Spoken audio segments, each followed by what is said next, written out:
Hi hello ನಮ್ಮೆಲ್ಲ ಪ್ರೀತಿಯ ವೀಕ್ಷಕರಿಗೂ ನಿಮ್ಮ ಲಕ್ಷ್ಮಿ ಮಾಡುವ ನಮಸ್ಕಾರಗಳು. ನಿಶಾಲಕ್ಷ್ಮಿ ವರ್ಲ್ಡ್ಗೆ ನಿಮ್ಮೆಲ್ಲರಿಗೂ ಸ್ವಾಗತ ಸುಸ್ವಾಗತ. ನಾನು ಇವತ್ತು ಒಂದು ಟೀ ಟೈಮ್ ಸ್ನಾಕ್ ಗಿರ್ಮಿಟ್ ಮಾಡೋಣ ಅನ್ಕೊಂಡಿದೀನಿ. ಬನ್ನಿ ಹಾಗಾದ್ರೆ ಯಾಕೆ ತಡ, ಹೇಗ್ ಮಾಡೋದು ಅಂತ ನೋಡ್ಕೊಳ್ಳೋಣ. ಮೊದಲಿಗೆ ಒಂದು ಪ್ಯಾನ್ ಬಿಸಿ ಇಟ್ಕೊಳ್ಳೋಣ. ಪ್ಯಾನ್ ಬಿಸಿ ಆದ ನಂತರ 2 ರಿಂದ 3 ಟೇಬಲ್ ಸ್ಪೂನ್ ಅಷ್ಟು ಎಣ್ಣೆ ಹಾಕೊಳ್ಳಿ.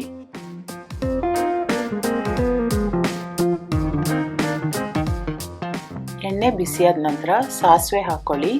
ಸಾಸಿವೆ ಚೆನ್ನಾಗಿ ಸಿಡಿದ್ಮೇಲೆ ಒಂದು ಅರ್ಧ ಕಪ್ ಅಷ್ಟು ಈರುಳ್ಳಿನ ಸಣ್ಣದಾಗಿ ಹಚ್ಚಿಟ್ಕೊಂಡಿದ್ದೆ, ಅದನ್ನ ನಾನೆಲ್ಲಿ ಹಾಕೊಳ್ತಿದ್ದೀನಿ. ಈರುಳ್ಳಿ ಜಾಸ್ತಿ ಇದ್ದಷ್ಟು ಟೇಸ್ಟ್ ಚೆನ್ನಾಗಿರುತ್ತೆ, ಬೇಕಿದ್ದವ್ರು ಹಾಕೋಬಹುದು. ಈರುಳ್ಳಿನ ಹಾಕೊಂಡ ನಂತರ 1-2 ನಿಮಿಷ ಬಾಡಿಸ್ಕೊಳ್ಳಿ. 5 ಹಸಿಮೆಣಸಿನಕಾಯಿನ ಸಣ್ಣದಾಗಿ ಹಚ್ಚಿಟ್ಕೊಂಡೆ, ಅದನ್ನ ಇಲ್ಲಿ ಸೇರಿಸ್ಕೊಳ್ತಾ ಇದ್ದೀನಿ. ಅದರ ಜೊತೆ ಸ್ವಲ್ಪ ಕರಿಬೇವು ಸಹ ಸೇರಿಸ್ಕೊಳ್ತಾ ಇದ್ದೀನಿ. ಈಗ ಸ್ವಲ್ಪ ಹಿಂಗ್ ಸೇರಿಸ್ಕೊಳ್ಳೋಣ.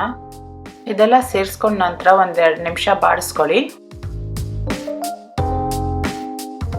ಇದನ್ನ ಚೆನ್ನಾಗಿ ಬಾಡಿಸ್ಕೊಂಡ ನಂತರ ಒಂದು ಅರ್ಧ ಟೀ ಸ್ಪೂನ್ ಅಷ್ಟು ಅರಿಶಿನ ಹಾಕೊಳ್ಳಿ. ಅರಿಶಿನ ಹಾಕೊಂಡ ನಂತರ ಒಂದು ಒಳ್ಳೆ ಮಿಕ್ಸ್ ಕೊಡಿ. ಒಂದು ದೊಡ್ಡ ನಿಂಬೆಹಣ್ಣು ಗಾತ್ರದಷ್ಟು ಹುಣಸೆ ಹಣ್ಣಿನ ರಸ ನಾನಿಲ್ಲಿ ತೆಗೆದುಕೊಂಡಿದ್ದೀನಿ, ಅದನ್ನು ಸೇರಿಸ್ಕೊಳ್ತಾ ಇದ್ದೀನಿ. ಹುಣಸೆ ರಸ ಸೇರಿಸ್ಕೊಂಡ್ಮೇಲೆ ಒಂದು ಒಳ್ಳೆ ಮಿಕ್ಸ್ ಕೊಡಿ. ನಾನಿಲ್ಲಿ ಒಂದು ಅರ್ಧ ಟೀ ಸ್ಪೂನ್ ಅಷ್ಟು ಉಪ್ಪು ಸೇರಿಸ್ಕೊಳ್ತಾ ಇದ್ದೀನಿ. ಆಮೇಲೆ ಚೆಕ್ ಮಾಡ್ಕೊಂಡು ಬೇಕಿದ್ರೆ ಸೇರಿಸ್ಕೊಬಹುದು. 1 ಟೇಬಲ್ ಸ್ಪೂನ್ ಅಷ್ಟು ಬೆಲ್ಲ ಸೇರಿಸ್ಕೊಳ್ತಿದ್ದೀನಿ. ಇದೆಲ್ಲ ಸೇರಿಸ್ಕೊಂಡ ನಂತರ ಒಂದು ಒಳ್ಳೆ ಮಿಕ್ಸ್ ಕೊಡಿ. ಸ್ವಲ್ಪ ಖಾರ ಜಾಸ್ತಿ ತಿನ್ನಕ್ ಇಷ್ಟಪಡೋರು ಅಜ್ಕಾರದ ಪುಡಿ ಸಹ ಸೇರಿಸ್ಕೋಬಹುದು. ಎಲ್ಲ ಮಿಕ್ಸ್ ಮಾಡ್ಕೊಂಡ ನಂತರ ಗೊಜ್ಜು ಗಟ್ಟಿ ಆಗೋವರೆಗೂ ಚೆನ್ನಾಗಿ ಕುದಿಯಕ್ ಬಿಡೋಣ. ಗಿರ್ಮಿಟ್ಗೆ ಈ ಗೊಜ್ಜು ತುಂಬಾನೇ ಇಂಪಾರ್ಟೆಂಟ್. ಈ ಗೊಜ್ಜು ಚೆನ್ನಾಗಿ ಬಂತು ಅಂತಂದ್ರೆ ಗಿರ್ಮಿಟ್ ಕೂಡ ಸೂಪರ್ ಆಗಿರುತ್ತೆ. ಈಗ ನಮ್ ಗೊಜ್ಜು ಚೆನ್ನಾಗಿ ಕುದ್ದು ಗಟ್ಟಿಯಾಗಿದೆ. ಸ್ಟವ್ ಆಫ್ ಮಾಡ್ಕೊಳ್ತೀನಿ. ನಾನು ಮೊದಲೇ ಪುರಿನ ಚೆನ್ನಾಗಿ ಕ್ರಿಸ್ಪಿ ಆಗೋವರೆಗೂ ಹುರ್ಕೊಂಡು ಅದನ್ನ ಒಂದು ದೊಡ್ಡ ಮಿಕ್ಸಿಂಗ್ ಬೌಲ್ಗೆ ಹಾಕೊಂಡಿದ್ದೀನಿ. ಒಂದು ಅರ್ಧ ಕಪ್ ಅಷ್ಟು ಕಡಲೆ ಬೀಜನ ಡ್ರೈ ಆಗಿ ರೋಸ್ಟ್ ಮಾಡಿ ತೆಗೆದಿಟ್ಕೊಂಡಿದ್ದೀನಿ. ಅದನ್ನ ನಾನು ಸೇರಿಸ್ಕೊಳ್ತಿದ್ದೀನಿ. ಇಲ್ಲಿ ಒಂದು ಅರ್ಧ ಈರುಳ್ಳಿ ಮತ್ತೆ 1 ಟೊಮ್ಯಾಟೋನ ಸಣ್ಣದಾಗಿ ಹಚ್ಚಿಟ್ಕೊಂಡಿದ್ದೀನಿ, ಅದನ್ನು ಸಹ ಸೇರಿಸ್ಕೊಳ್ತಿದ್ದೀನಿ. ಈಗ ಇದನ್ನೆಲ್ಲ ಒಂದ್ಸಲ ಚೆನ್ನಾಗಿ ಮಿಕ್ಸ್ ಮಾಡ್ಕೊಳ್ಳೋಣ.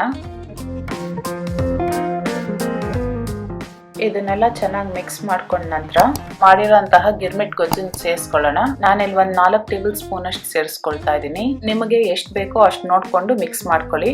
2 ಟೇಬಲ್ ಸ್ಪೂನ್ ಅಷ್ಟು ಹುರ್ಗಡ್ಲೆನ ಪುಡಿ ಮಾಡ್ಕೊಂಡಿದ್ದೆ, ಅದನ್ನ ಸಹ ನಾನಿಲ್ಲಿ ಸೇರಿಸ್ಕೊಳ್ತಾ ಇದ್ದೀನಿ. ಇದೆಲ್ಲ ಸೇರಿಸ್ಕೊಂಡ್ಮೇಲೆ ಚೆನ್ನಾಗಿ ಮಿಕ್ಸ್ ಮಾಡ್ಕೊಳ್ಳಿ.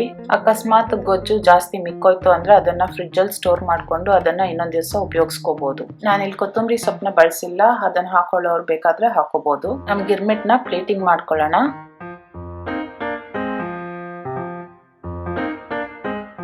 ಒಂದ್ ಪ್ಲೇಟ್ ತುಂಬಾ ಗಿರ್ಮಿಟ್ ಹಾಕೊಳ್ಳಿ.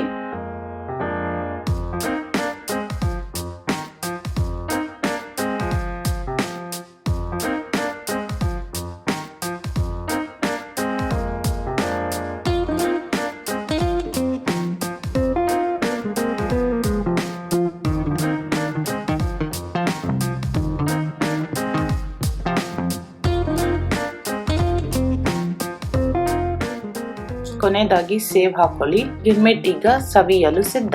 ಈ ವಿಡಿಯೋ ನಿಮ್ಗೆಲ್ಲ ಇಷ್ಟ ಆಗಿದೆ ಅನ್ಕೊಂಡಿದ್ದೀನಿ. ಇಷ್ಟ ಆಗಿದ್ರೆ ದಯವಿಟ್ಟು ಒಂದು ಲೈಕ್ ಮಾಡಿ, ಆದಷ್ಟು ಶೇರ್ ಮಾಡಿ, ಕಾಮೆಂಟ್ ಮಾಡಿ ಮತ್ತು ನಮ್ಮ ಚಾನೆಲ್ಗೆ ತಪ್ಪದೆ ಸಬ್ಸ್ಕ್ರೈಬ್ ಆಗಿ. ಹಾಗೆ ಪಕ್ಕದಲ್ಲೇ ಕಾಣೋ ಆ ಬೆಲ್ ಐಕಾನ್ ಅನ್ನು ಕ್ಲಿಕ್ ಮಾಡಿ. Thank you so much for watching.